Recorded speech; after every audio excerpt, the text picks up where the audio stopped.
পর্যন্ত পৌঁছাইছে, তাহলে তো আর সেই বিষয়ে আপনার কোনো বিন্দুমাত্র কোনো সন্দেহ থাকে না যে এই কথাটা সত্য, তাই না?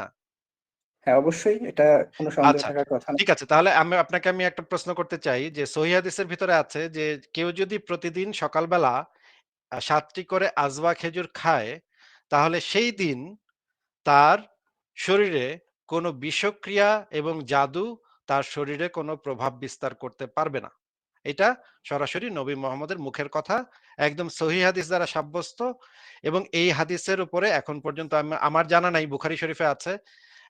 এখন পর্যন্ত জানা নাই যে কোনো মুহাদ্দিস এই হাদিস সম্পর্কে কোনো ধরনের সংশয় পোষণ করেছে। তো আপনি যেহেতু এটা মনে প্রাণে বিশ্বাস করেন যে কেউ যদি সকালবেলা ৭ টি আজওয়া খেজুর খায়, তাহলে সেই দিন তার শরীরে কোনো বিষক্রিয়া কাজ করবে না। আমি যদি আপনাকে এখন আপনার ঈমানের পরীক্ষাটা নেই, মনে করেন আপনার ঈমানের পরীক্ষা হচ্ছে। আপনাকে যদি আমি বলি যে কালকে সকালবেলা আপনি আচ্ছা ঠিক আছে কালকে না, আগামী ১ সপ্তাহ বা না ১ সপ্তাহ না, আগামী ১ মাস প্রতিদিন সকালবেলা উঠে আপনি ৭ টি আজওয়া খেজুর খাবেন। মদিনা থেকে একদম উৎকৃষ্ট মানের আজওয়া খেজুর যেগুলা, সেগুলার টাকা আমি দেব, কোনো সমস্যা নেই। আপনার বাসায় পৌঁছে যাবে। ১ মাস আপনি প্রতিদিন সকালবেলা ৭ টি করে আজওয়া খেজুর খাবেন। ১ মাস পর আসাদ নূরের লাইভে এসে আপনি সবার সামনে আপনাকে একটা প্যাকেট পাঠানো হবে জার্মানি থেকে। সেই প্যাকেটটা খুলবেন।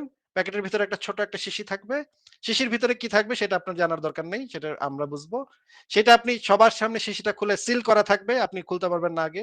লাইভে এসে ক্যামেরার সামনে শিশিটা খুলবেন, খুলে ডক করে খেয়ে ফেলবেন।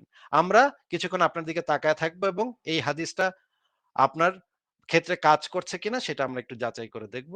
একদম দুধ কা দুধ পানি কা পানি হয়ে যাবে। আপনি কিন্তু সহিহ হাদিসের একটা প্রমাণ দিয়ে দিবেন আমাদের কাছে। দেখেন এতগুলা নাস্তিক সবার দাঁত-টাত ভেঙে যাবে। সবাই একদম ভুল প্রমাণিত হয়ে যাবে। আপনার যে সহিহ হাদিসটা সেটা সঠিক, এটাও প্রমাণিত হয়ে যাবে।